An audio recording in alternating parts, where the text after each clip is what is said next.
So glad to have y'all here today. If y'all don't mind me taking a second, I'm going to have to go share this in all the groups. That's why I got my phone up here.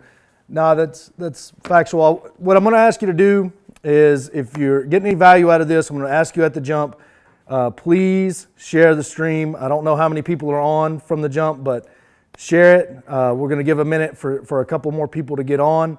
I hope everybody had a happy new year. I learned how to play a new game. It's a dice game. It's more addicting than craps. Won like $24.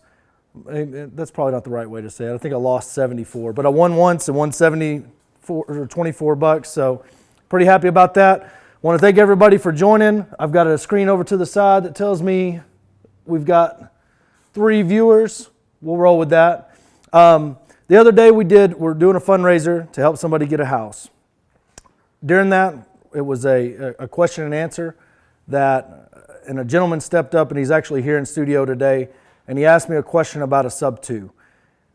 The sub-2 we were breaking down needed a $50,000 reinstatement. So when he asked me, he's like, what's your limit on how much you will catch up? And I couldn't give him a proper answer on the spot, and it's kind of ate at me all weekend. You know, I was like, why couldn't you just spit out an answer? Like, you know that you would do that deal. You know why you would do that deal. Why didn't you give him the real answer? So it kind of bothered me. And the reason why is because I didn't understand his goals. I didn't understand enough about what he wanted to get out of real estate, so I couldn't give him a proper answer. And I didn't want to give him my answer and then him jump out and throw $50,000 down on a sub-2 and not be able to get it back in the down payment and then turn around and say, well, why did I do that? I didn't want him to have to live with the regrets that we have on a few of our deals where we have money trapped. So whenever we put this together, Corey's Corner, we're going to have people in that are going to ask questions and do different things. It's kind of a tutorial for new investors and everything.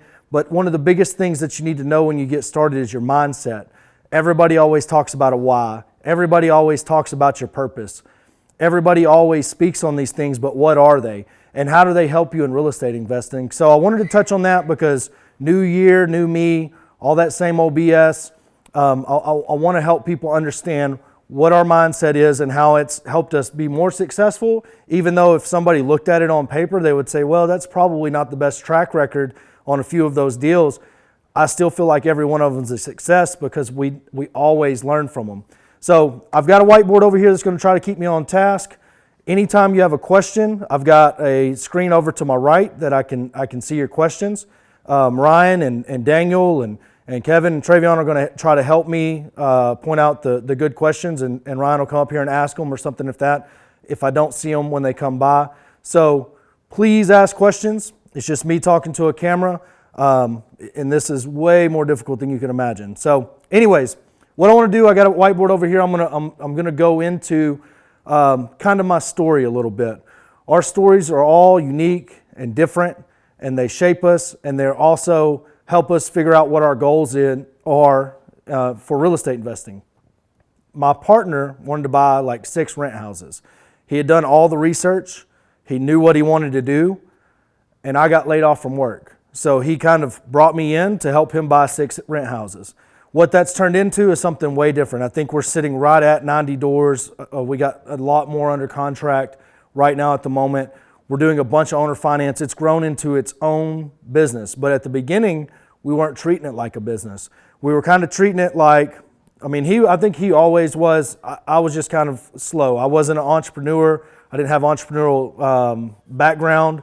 I worked in the oil field, 14 days on, 14 days off, went on my days off and spent my whole paycheck. That's what I did. So that lifestyle of making $30,000 a month and going on vacation when you wanted to go on vacation was what I was trying to replace when I got into real estate. That was my goal. I didn't know at the time that was my goal, but ultimately that was my goal. He wanted to build long-term wealth. He understood investing. He had money in the stock market. He didn't like what the money in the stock market was doing for him. His mother needed passive income, and so he wanted to help build that up. So he had a set of goals. He had been reading books. He understood the mindset. He knew why he was doing it.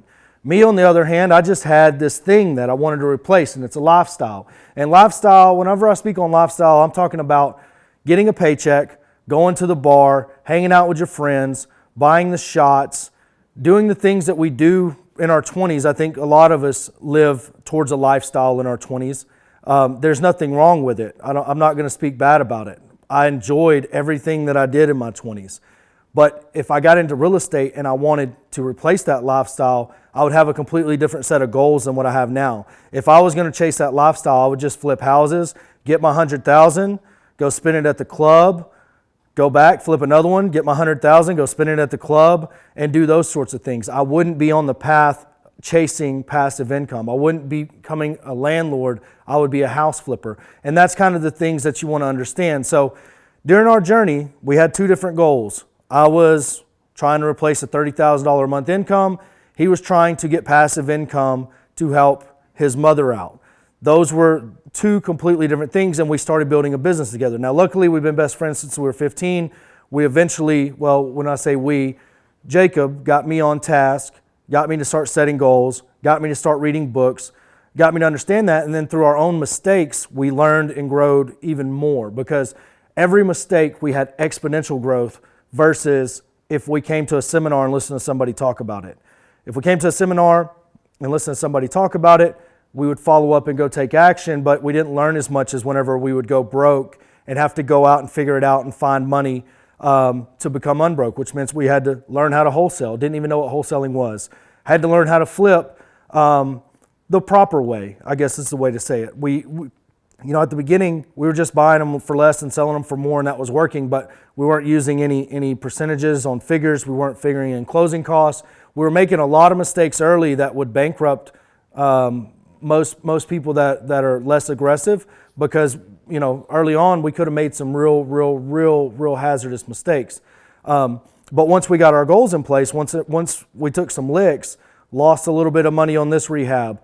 We have a house in our rental portfolio right now that was a fully rehabbed house that we held on to for probably 6 months trying to sell it before we finally decided to rent it. That mistake now, we won't make that mistake. You know what I mean? I don't consider that a loss. That house is rented for $1,000 a month. Our mortgage payment is like $550. It's a tremendous cash flow asset, but at the time it felt like a loss. So once we got our goals in place, once we came together as a team and said, look, we're doing the best whenever we buy rental houses. We're doing the best when we do cash out refis and pull equity out. We're in control of that situation. That works good. But I know people that all they do is flip houses and they love it. They're on vacation. They're doing it. They don't have the passive income built up, so they're going to have to continue to do that. But they love doing that. I know some people that only flip one house a year, two houses a year, and they work a full-time 9 to 5. There's nothing wrong with that. I would say, hey, look, you need to put that W-2 to work while you got it and hold on to some rentals, but their goals are not my goals. You know what I mean? So you need to understand your mindset. You need to understand why you're doing something. You need to understand what your overall goals are whenever you step out to do it. And you need to understand that it's a roller coaster. You're up and down.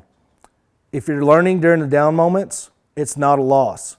As long as you got another breath to breathe, you can still go do it again tomorrow. So we ended up parking $100,000 in some sub-twos. I think I did the math on that correctly. It might be less. It might be a lot less. But we couldn't get that $100,000 back out. We thought we were going to get it back in down payments, but our holding costs ate us up. So basically, our down payment covered the holding cost during the time it took us to sell it. I don't look at any of those as bad deals. They all pay us today. But we could have done something different with that $100,000 to keep it in our bank account. I don't think we could have done anything with it to grow it faster, but when you keep it in the bank, it's infinite. So, that's always good. But we've learned from those mistakes so we don't make them moving forward. So ultimately, people go and spend a lot of money on education, and I just spent mine in a different way to get the same education. And my education cash flows. So, whenever you pay somebody $40,000, it's probably a really good investment if you back it up with action. If you don't back it up with action, you just burnt 40 grand. So, do we have any questions on here? Got old Ryan talking. Got Jason on here. So, anyways, what I'm going to do is I'm going to talk about my ultimate goals from the deal. You got a question, Kevin? You want to step up to the mic? This is a gentleman that asked me a question the other day that completely stumped me because I couldn't give him a proper answer. So he's up at the mic. Let's give him a bit of your attention and go ahead. You had said earlier, Corey, that there was a proper way to flip. So in your business, what do you consider to be the proper way to flip? Okay, that's a tough one, but Second part of the question is, sorry guys, is looking over your portfolio, because there is a lot of ways to make some money in the real estate Yes, sir. business. How would you chop your portfolio up, or how are you most comfortable with your revenue streams, like flip, wholesale, buy and hold, that kind of thing? Okay, that one's, the second one's a little bit easier, but the first one, the proper way to flip. Proper way to flip is whenever you're flipping a house, you're relying on things that are out of your control, okay? You're relying on a lot of unknowns and a lot of other people's opinions that you might not have. You're also putting all of your net worth into a contractor's hands. So you have a contractor that can go out there and start the project, give you a really good bid, it feels really good and everything, and then the cost overruns start happening, and ultimately you're going to eat those costs. You can hold the contractor's feet to the fire. You can go to court and tie up the property for 6 months paying holding costs or whatever that looks like, and ultimately maybe win out, but all you'll win out is a judgment, and that judgment won't pay you for any number of years. So that's not worth it. That's out of your control. If that contractor does that, it's just a huge risk. So the proper way to flip in my mind is, whenever you go out to a motivated seller's house, they need X number of dollars. You can give them X number of dollars to make your numbers work, okay? Let's say you're getting in at 50% equity. You would normally think, well, I'm going to wholesale this deal, so maybe you mark it up and wholesale it. But if you're not, and you're a house flipper, then you're going to take that property, you're going to put your rehab budget into it, and then you're going to sell it outright and pick up the cash. And it feels really good. Maybe you get a $40,000 check. Out of that $40,000 check, though, right off the top, you're going to have to pay taxes. I know they just passed a new tax bill, so I don't know what rate that is. But it's short-term capital gains, which is going to match your income tax. So I'm not a CPA. I don't even begin to know. I just know you owe taxes on it at that moment in time, and it could be from 20 to 35%, just guessing. When that happens, that comes out. So I mean, if you pay 35%, I don't know what that number is, but let's just say you pay $15,000 in taxes on that money. It gets a lot smaller. If you have a cost overrun and the numbers don't go perfect, that comes out of that. So I mean, there's too many unknowns. Where if I go in and I buy a property now and I buy it day one, I've said this 1,000 times, my credit is shot, okay? I shot it, it's been shot. What I have are credit partners, okay? So we have LLC set up. We're leveraging their credit and income and W-2. We then go rehab the property. Right whenever we buy it, we pull out our profits to do the rehab. We pull out basically we take it up to a level where we know when we own or finance it, we'll have an underlying mortgage that at 6% interest on a 20-year AM, it's going to cash flow, okay? I don't know if that makes sense. Maybe we can run those numbers a little later. Kevin, keep tabs, and I'll show you what I mean by that. I'm going to pull out enough to rehab it and take some money into the bank for marketing, okay? At that point in time, that's on a hard money loan. We get the rehab done. We call an appraiser day one. We get the appraiser out. The appraiser works for us.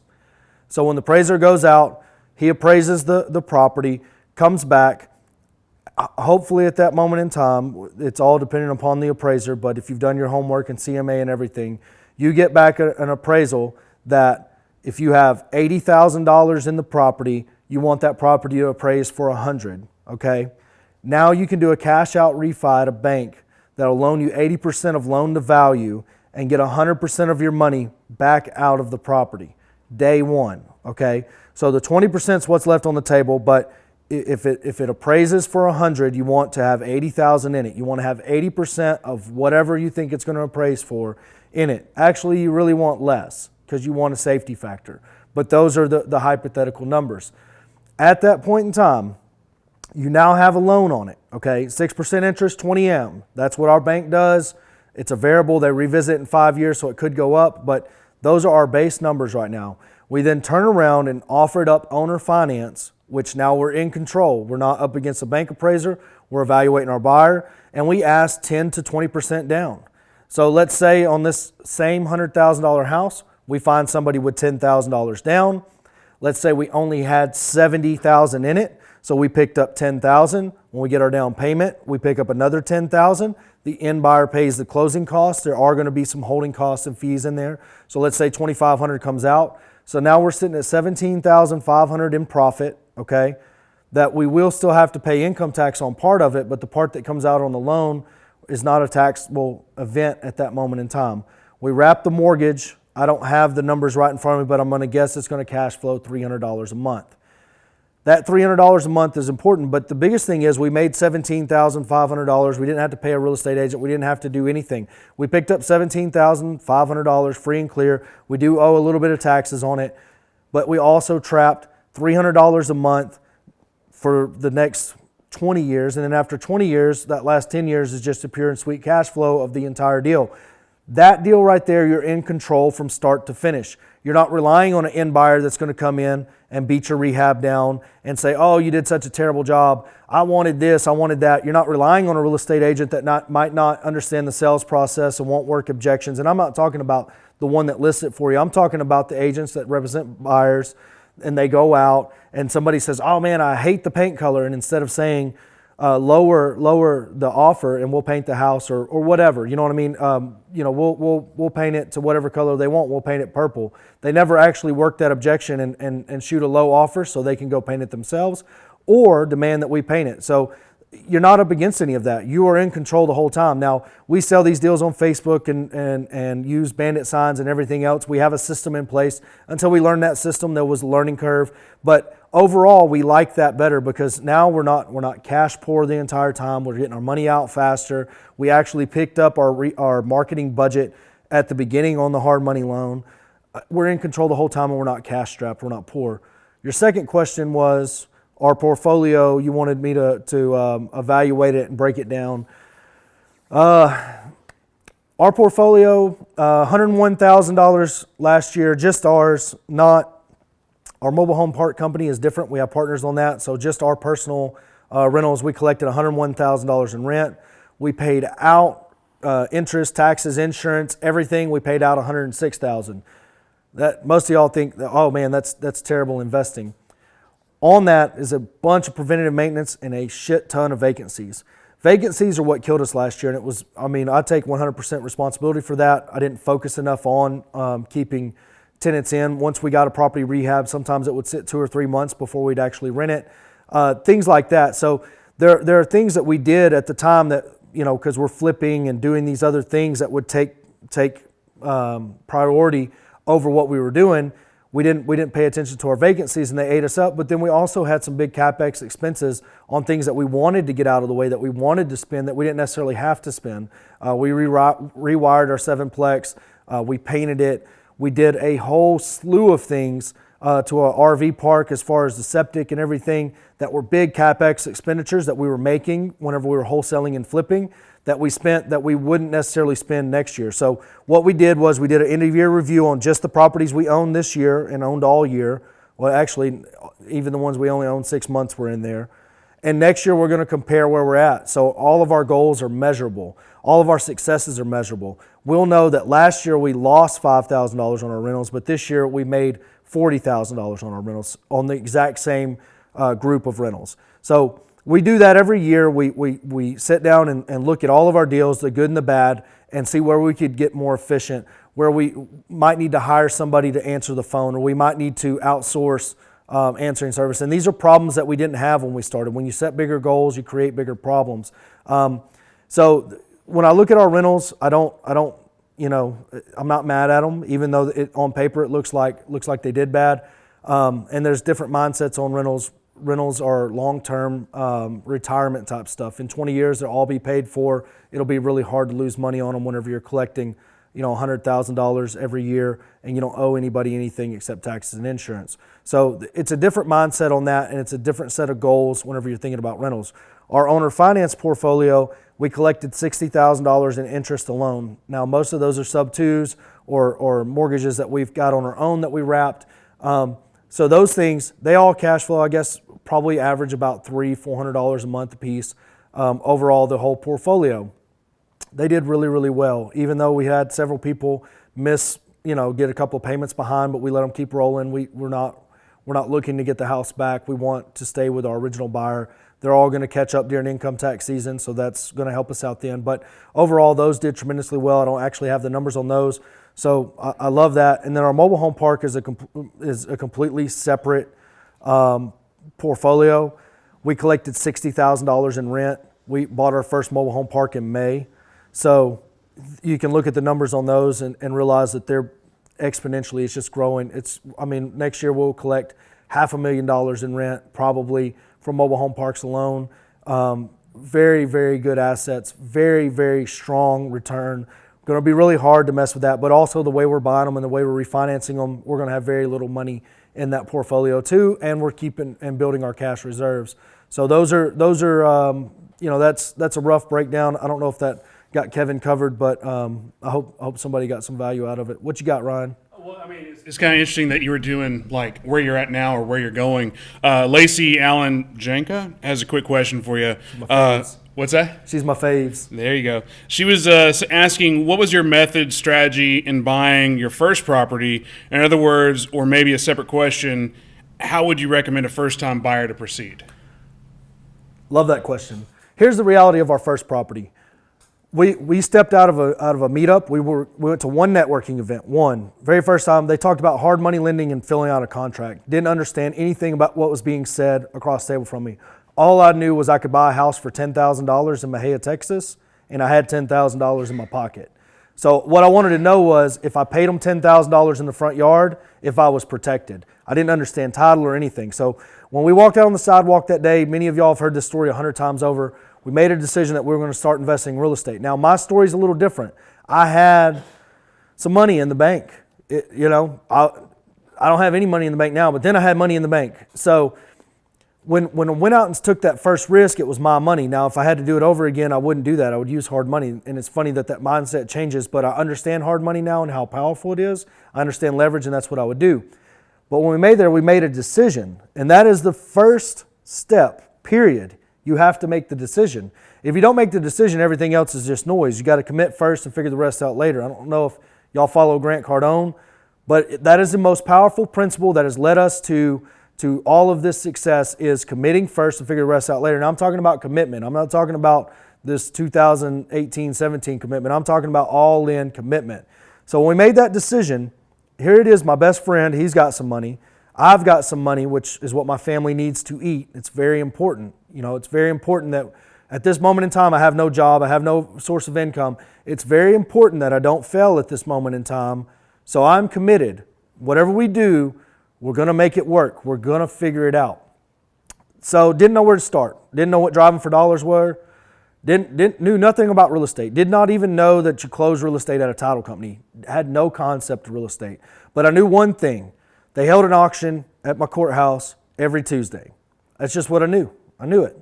So I went up there and didn't know the difference between a foreclosure auction and a tax foreclosure auction, mind you, and stopped by the tax office where I paid my property taxes every year, where the lady behind the desk would always say, hey, you should come up to the auction. That's how I knew it existed. So get the list of properties, and on there are some lake properties. I've been watching these lake properties forever.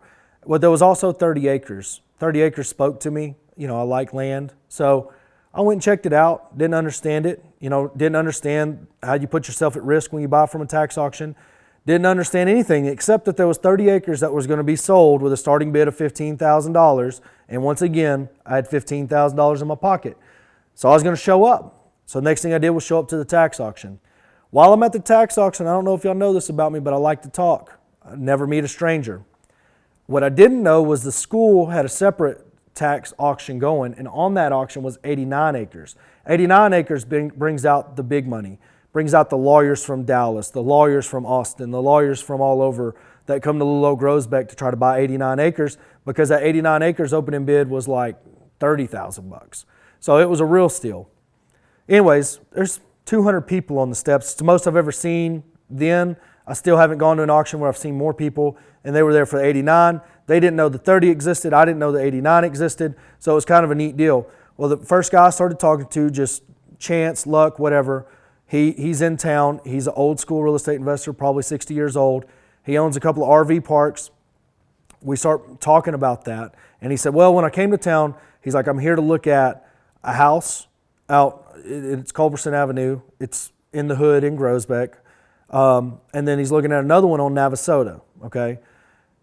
And I'm like, well, I'm from Groesbeck. Let me ride with you so I can look at them and we'll, tell you if they're worth a damn or not. And the opening bid on the one on Navasota was $5,000. Again, had that money, wasn't worried about it. And the other one was on MLS for $12,000, right there in my backyard.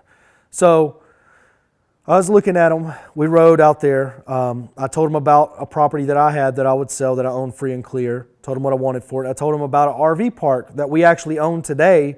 I told him about that one, and he wanted to ride out there and look at them. So it was a value exchange. I told him about 2 properties, and we're going to go look at them. And he told me about 2 properties, and we're going to go look at them. So we went and looked at mine. They didn't interest him. And then we look at his, and they didn't interest him. I didn't give a shit about that. When I was sitting in the $12,000 house, I was just thinking, if I can get these dead cats out of here, I'll move in here tomorrow. This thing is great.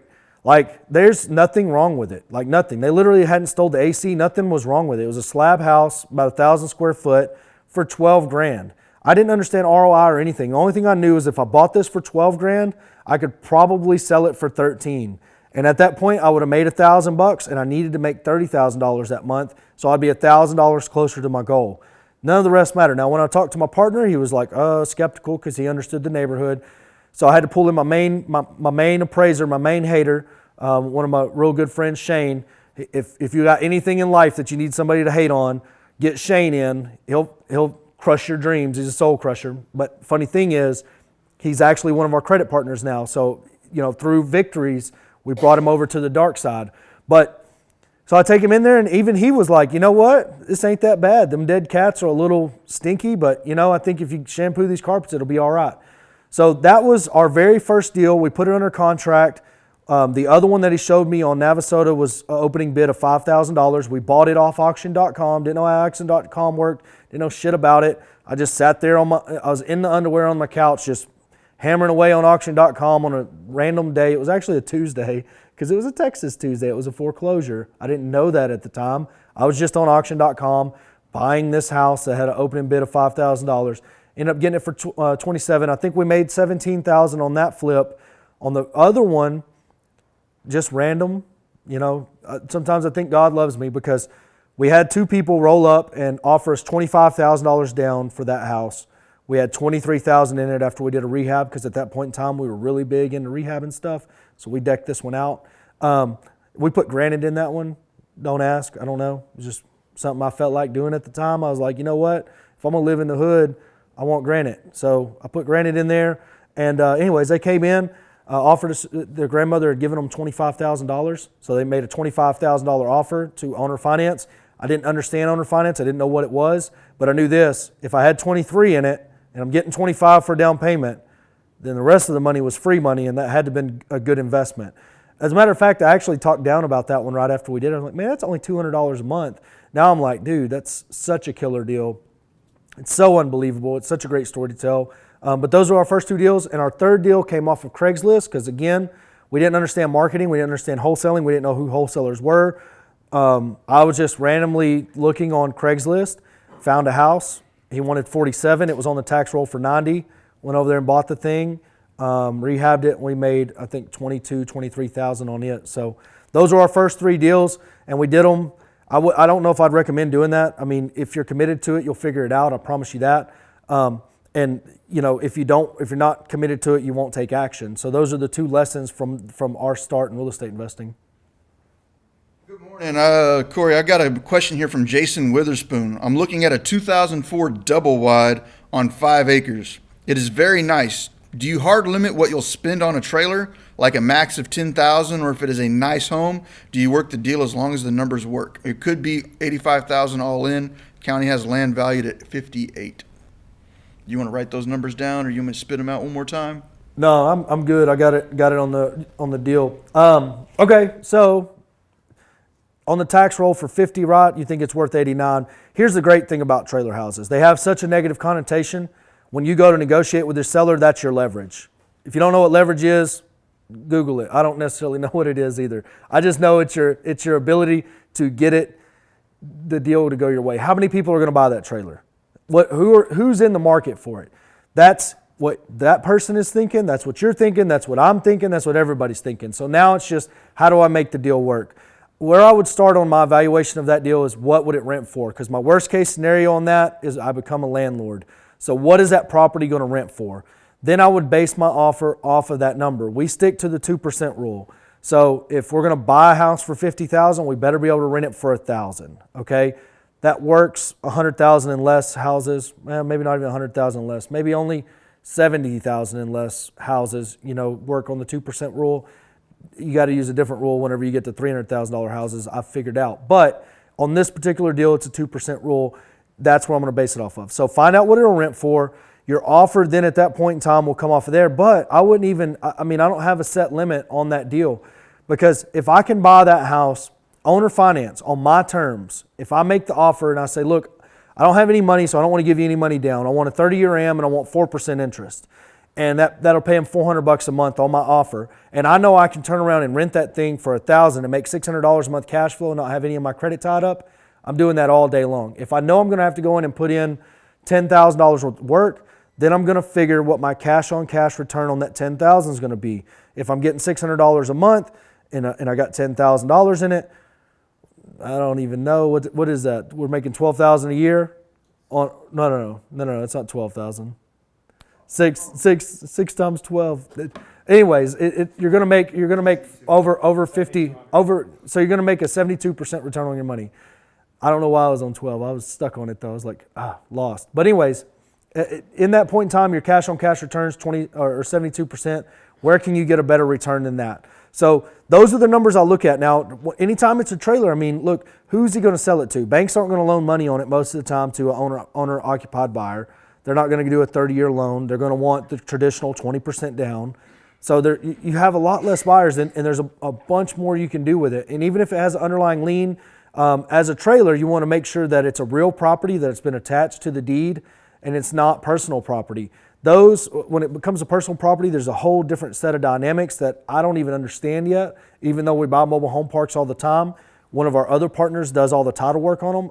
I'll learn about it next week. I'm going to become a licensed mobile home dealer. I'll understand it front to back next Monday. But today I have very limited knowledge on what happens if there's a lien on that property and you leave the lien in place and you just start making the payment. I don't know how you're protected if you have to go in and put that $10,000 in. I don't know how you're protected on titling those. So those are things I'll look at. If it's attached to the deed and it's a real property, I'm going to treat it just like a house. I'm not going to treat it like a trailer, but I'm going to use the fact that it's a trailer to negotiate that price down and to get it on an owner finance note. That is what I will always do in that situation. Earlier you were talking about a 2% rule, 100,000, 70,000. Can you explain what you meant by a 2% rule? 2% rule is your rent for 1 month is 2% of the purchase price. Okay, percent times whole equals part. That everybody who's met me knows that that's the only thing I learned in school. So if I buy a house for $50,000, 2% of the $50,000 is $1,000 a month. Basically, you just take, this is roughneck math. If it's 70, you just chop that 70 down to 700 and multiply that by 2, $1,400 a month. Okay, just chop it down to what rent would be. So if you buy it for $20,000, the 2% rule is $400 a month. So that's simple math. Chop off the last, 3 zeros? No, 2 zeros, and multiply by 2. That's the roughneck equation that goes through my head whenever I get a lead. So. Henry had a quick question. He's wanting you to explain more on the role credit partners play. Are you creating a joint LLC, and are they the ones that get approved by the lender? Do they also need cash or just the credit? Credit partnerships are a deep dive. I can just explain it to you like this. If me and you go form an LLC, okay, my credit, your credit is what's going to guarantee that LLC until it's been in existence for 2 years, okay? They're going to pull my credit and they're going to pull your credit. Somebody's going to have to personal guarantor that loan to back it up. Your credit partner is going to be the person that personal guarantors that loan. Now, my business partner, Jacob Gurrell, is holding about $1 million worth of debt that he's personal guarantored that does not show up when he goes to buy a new microwave at Best Buy and wants to put it on a Best Buy card and applies. They never see that he's $1 million in the hole when he wants to buy furniture at Ashley's Furniture. They'll never see that $1 million whenever he goes to the car lot and wants to buy a car. But if he wants to buy a personal residence, you're going to have to disclose that $1 million worth of debt. Now, I don't even know what that paperwork's called. That is just what's been explained to me. So in a credit partnership, what you're looking for is you're looking for somebody who is in their house and is going to remain in their house and owns it. If they're renting a house, you need to make sure that they understand when they go to buy a house, this debt that's going to be on there is going to be considered whether or not they get a house loan or not. You'll need to ask a mortgage broker what that means for them, and they'll need to have that conversation. But if they're in their forever home and they want to be a credit partner, you can get them signed up on the LLC.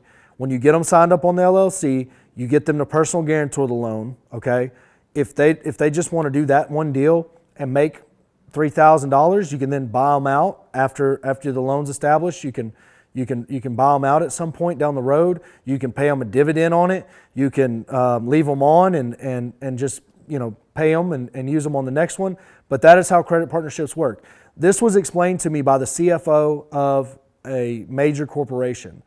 And it was kind of a funny conversation because we were on a conference call and he's like, I'll credit partner for any of y'all that need it. You know what I mean? Like, I just want to be in on the deal and I'll be the credit partner. Well, when you got somebody that's making $500,000 and he says, oh, credit partner, all of a sudden you can set your goals way higher. You can start reaching for bigger deals. So we didn't know that existed whenever we started. We didn't know that was possible. And I don't even know the inner workings of it because obviously that's not my side of the business. I just know that's what's been explained to me. I know that it's happening because, we formed 3 LLCs together to go after mobile home parks. Our goal is 1,000 doors. 1,000 doors for 2018. That's our goal this year. So how are we going to get to 1,000 doors? We need $25 million worth of credit. Well, you know what I mean? We've got to go have that conversation with the bank and they have to review us and look at it. So we've leveraged all of those partnerships to set that 1,000 door goal and be able to go do it. So I don't know if I explained it thoroughly enough, but that is the way that I understand it to the fullest extent. So I've got a question. I'm worth over $1 million on paper. I just lost my job, and the banks are telling me I don't have enough cash flow. So in that particular instance, I want to go out and expand my either wrap notes or rentals or just expand my cash flow through the processes that you teach about. What do you recommend for a guy like me that is having trouble getting loans because of cash flow? Do I go out and get a credit partner that's got a W-2 job? Is that what you recommend? That's 100% what I recommend. We all have that friend that just, I've got a buddy right now. He would sell us. He might, if you paid him $3,000, he'd probably eat that pen right now. You know what I mean? But he's got 800 credit. That guy right there would credit partner with Ryan all day long, making $140,000 a year just for a little bit of skin. And he'll be on Ryan's LLC. Now, how do you protect yourself on that? I don't actually know because he's gonna have access to that equity. You have to understand that. So it's a conversation you need to sit down and have with a lawyer and figure out how to structure that to where you can get him on there and use him. But at that point, whenever you get him on there and use him, the loan's going to come because that's what the bank wants. The bank wants to see that W-2. They want to see that you can pay for it, and that's really all they want to see. If you have that, you're good to go. And credit partners are a genius way to do it because we all have that friend. We just all do that has a 9,000 credit score and just wants a little bit of extra spending cash that is in their forever home.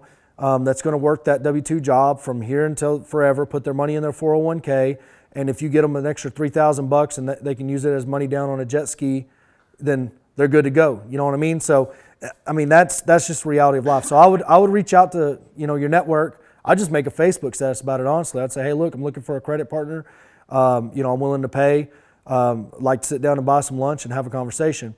But an interesting note on that. So I want to touch on this because this is something. This comes down to that. I got it written on my board talking about a niche market. People want to know all the time, what's your niche? Are you rentals? Are you owner finance? Are you flipping? Are you wholesaling? And my answer is we do it all. And they're like, oh, how can you do it all if you're not focused on anything? Like if you just focused on one, you would be so much better. That's not how real estate investing works. It's like this. It's up and down. So I don't always get owner finance leads, okay? These are just tools that are in your tool belt. I don't always get an owner finance lead. Sometimes I get a house in Waco for 10 grand that I can put 10 in and I can rent for $800 a month, okay? That might be in a little bit rough part of town, but I know that it's going to appraise for 40, 50,000. So I know I'm going to have $0 in that deal. Well, I'm going to put that in my rental portfolio. I know nobody's going to have any money down. I understand that, but I can take that cash flow off of it. So I can put that in my rental portfolio for $0. So it works there. I know it's not a flip. Other times we got a deal in Katy.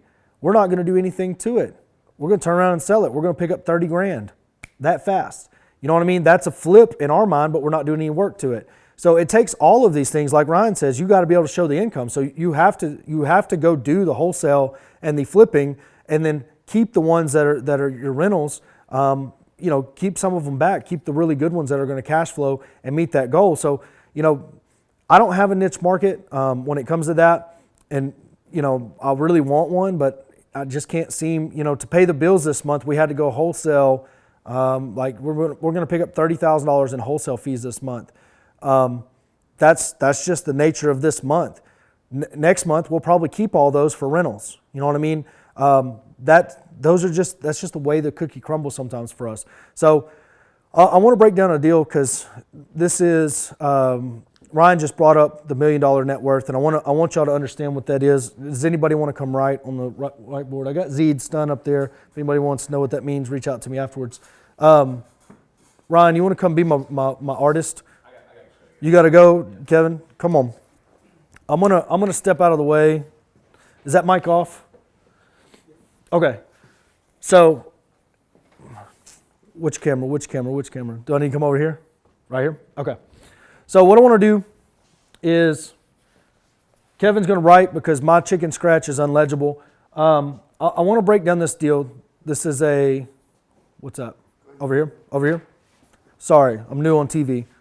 Am I in there? Okay. So what I want to do is I want to write this down. We have a lead that we're going to offer on at $2,000 an acre. It's 30 acres of land. So 30 acres at $2,000 an acre.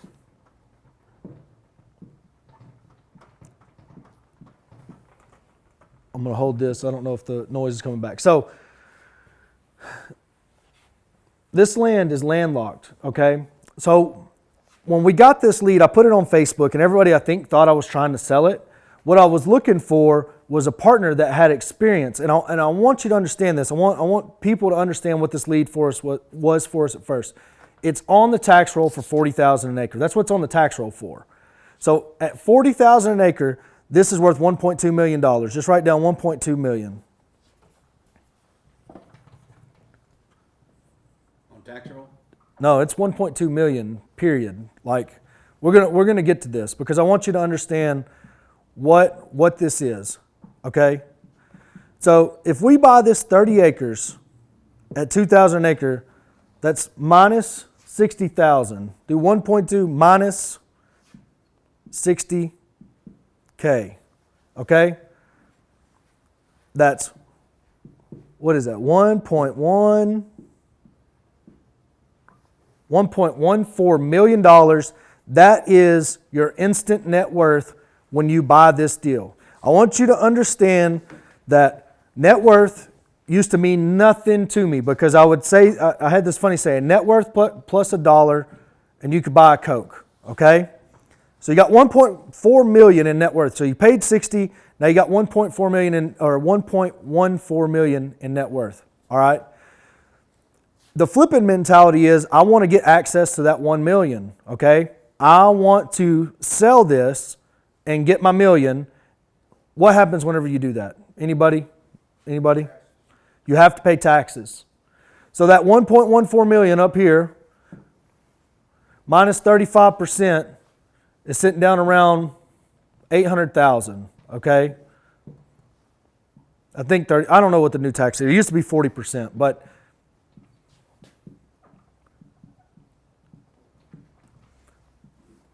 Somebody figure that number. it don't matter. Let's just say it's 800,000. We're just roughneck math. We're ballpark. Okay?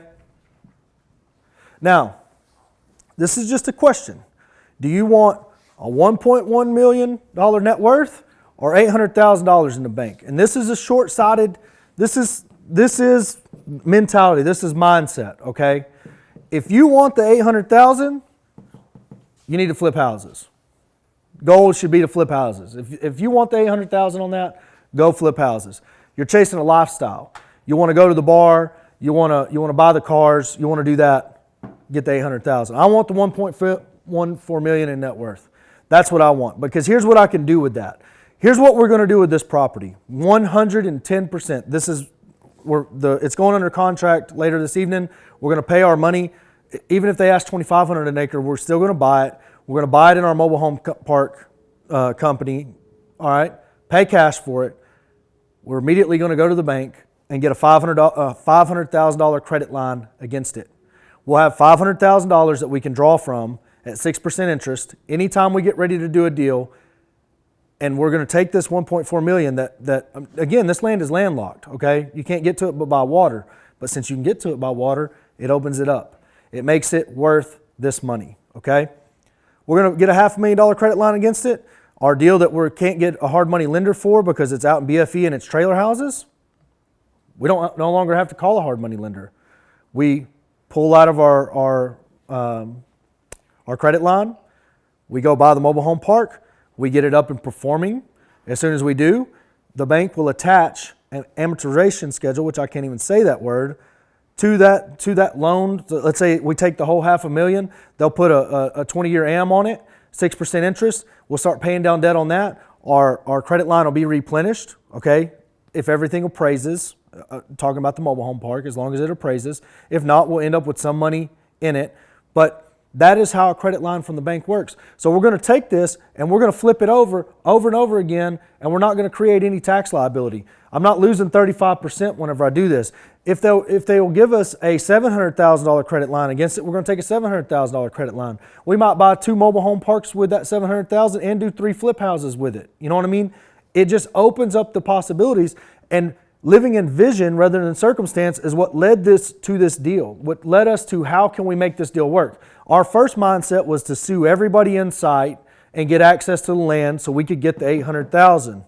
It was short-sighted.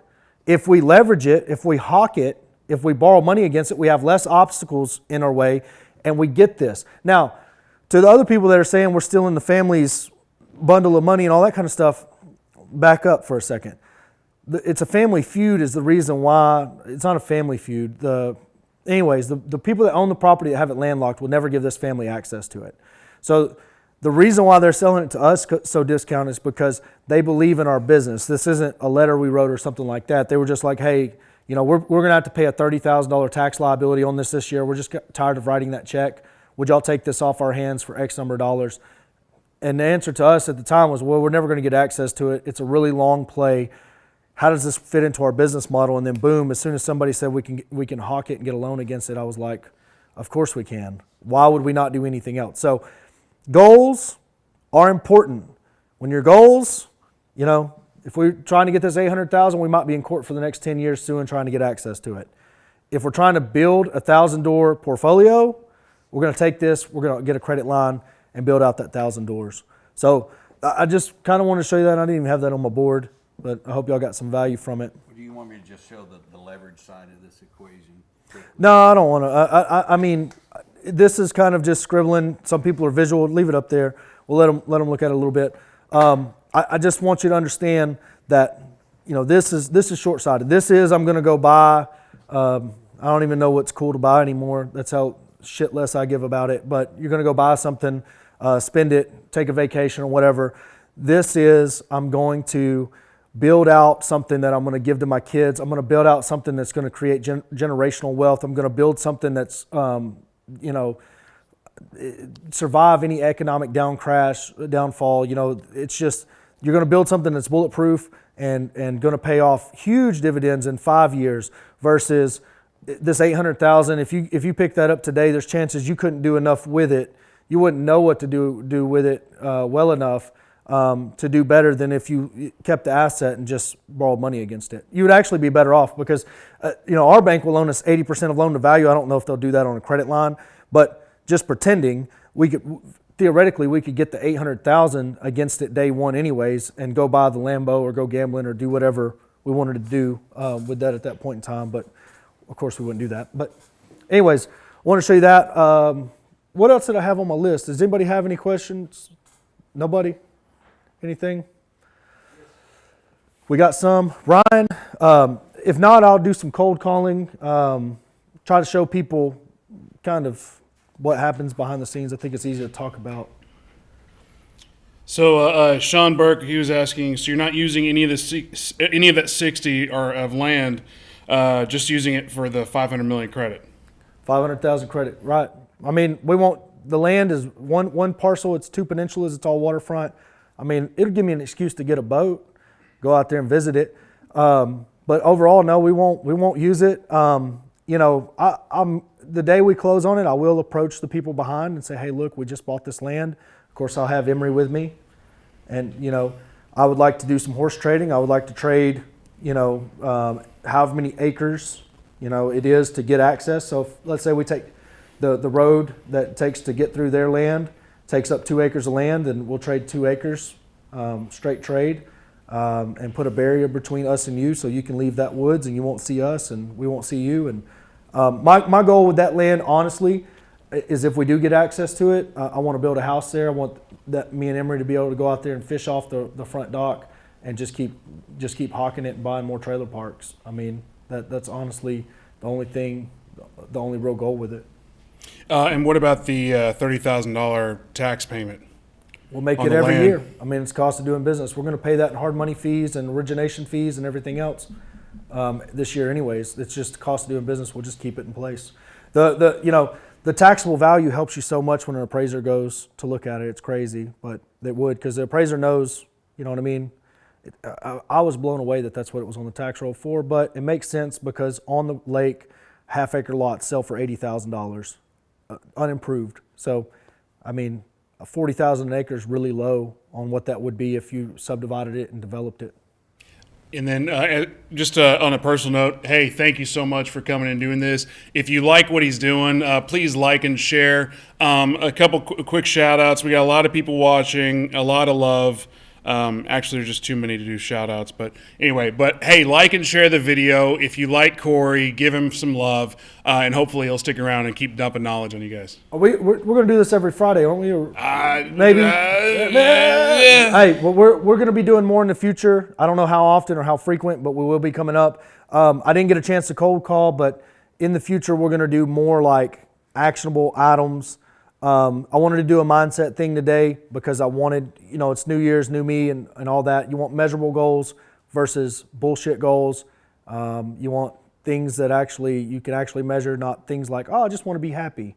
What the fuck's happy? You know what I mean? You want to be busy. That's what you want to be. That'll lead you to happiness. So I thank everybody that came in. I hope some of this made sense. I know we go fast and talk at a different level, but I wasn't saying you had to wrap up. I was just I was like, I thought they were yanking the plug, but for real though, we do need to go. You know, we're gonna have to do. Yeah, I'll do some cold calls right quick. The other day we came in here. Dango opened up the studio for us. I showed everybody the tired landlord list. I haven't showed that to anybody. The very first one we looked, was it the first one, Aaron? Yeah, it was the first or the second one. The first and the second one we looked up had 96 properties, and we were talking to them within 5 minutes. It was great. And we actually have an appointment to go visit with him this evening. He's going to sell us some lots or something. That's just the beginning conversation. We know he has 96 properties. He don't know we know that about him because he's like 74. But we did that, and then I did a ClickFunnels thing. Been playing with it. Haven't really utilized it that much. If you're a listing agent, you want to do the ClickFunnels thing, period. I went and visited a property. They're ready to list right now. I called somebody last night. They're ready to list right now. If you're a listing agent, I'm telling you right now, you want to do this. Now, how good they are for investors, I haven't tested the quality of the leads, but we're about to do that right now.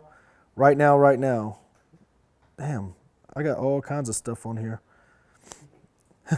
Jacob's like emailed me a balance sheet and P&L so I could get my numbers right. He's like, hey, get them numbers right. So anyways, I'm going to look. I've got a lead in here from China Springs, Texas. I don't know if y'all know that. I'm looking through my email right now, and I'm going to call them. I haven't reached out to them yet. That's my homie in Cleburne. That's that guy we called that was like, man, I wouldn't let my cat live in there. Anyways, it was a funny call. But here's one in Waxahachie. We're going to call Robin Robin Clemens in Waxahachie. I'm gonna hold this up so maybe y'all can hear. Again, I haven't looked at anything to do with this, so.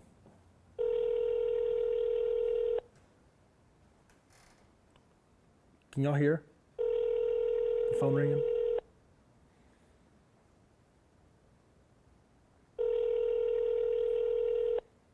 And these are how cold calls go, 1,000% of the time. Hi, you've reached 214. I don't want to put her out there like that. I don't like. It ain't that I'm trying to keep y'all from getting a lead. I just don't want the poor girl to get for a phone number to be on the internet forever and get 700 calls. If y'all want that lead, I'll give it to Daniel and them, and they can y'all can cold call her all you want. I just don't want her to live on the internet forever and have to change her phone number. So here's the China Spring lead. Well, hopefully they'll answer. And this is the problem with trying to cold call on a live video. You know, shit happens. People don't answer the phone. So if these are all warm leads, we'll see what. Hello. Yes, sir. My name's Corey Thompson. The other day you submitted a form on our website to see how much your property's worth. I did. Yes, sir. We're looking to buy some properties. We're actually real estate investors. And anyways, I was wondering how soon you might be interested in selling. I think I checked 6 months to 12 months. It'll be 6 minimum. Okay. Well, before I can give you an accurate value, I would really need to come out and see the property and kind of look it over. When can I set an appointment to come by and look at it?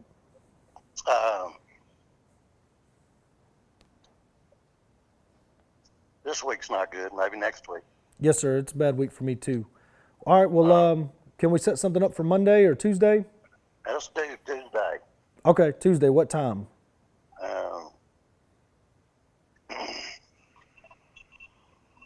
Morning, afternoon.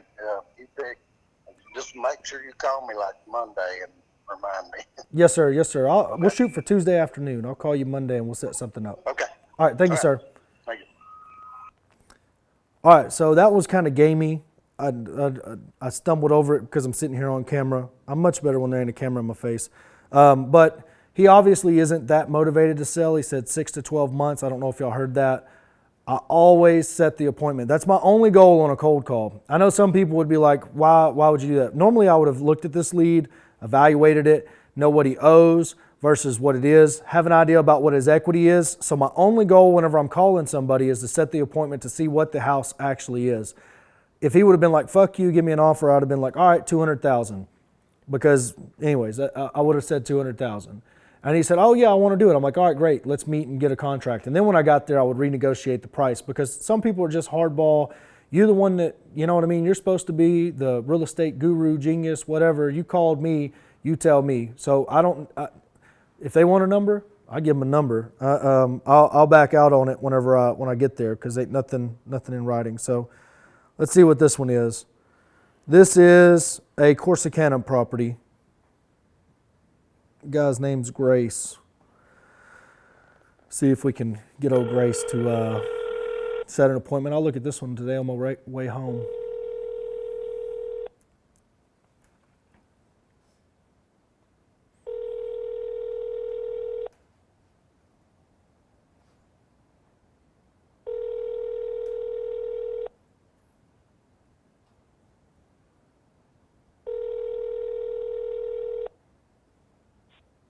Your call has been forwarded to an automatic.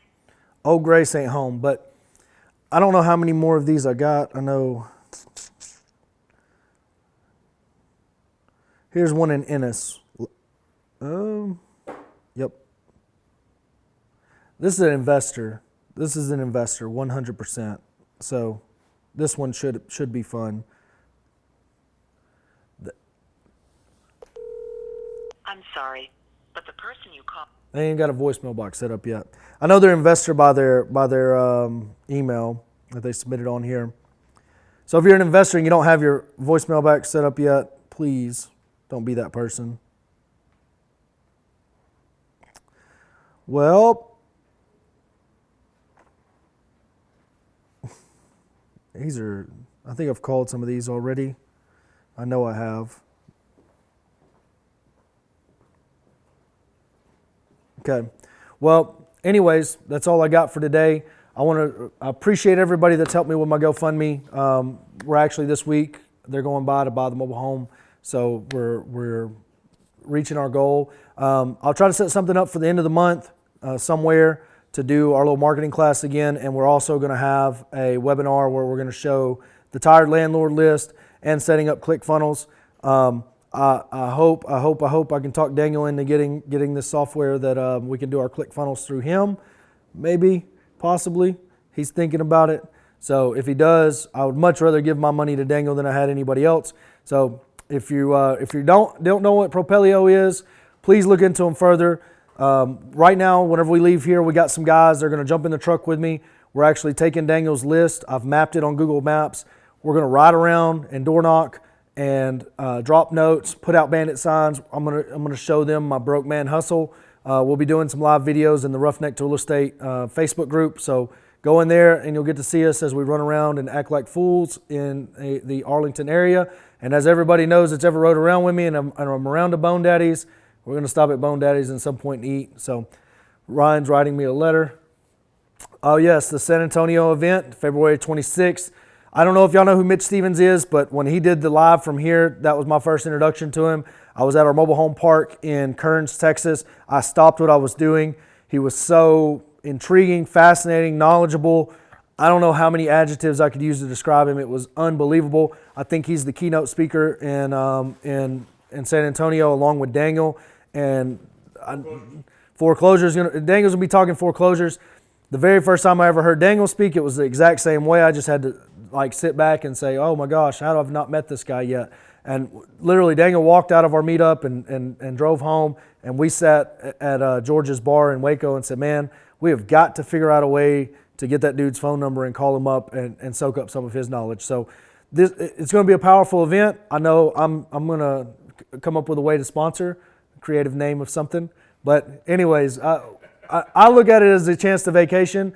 Anytime I get a chance to go down to the Riverwalk and eat Mexican food and drink 60-ounce margaritas, I'm in. So I'm going to be down there hanging out, and I look forward to meeting anybody that might be down there. So y'all be good, be safe, and we're out.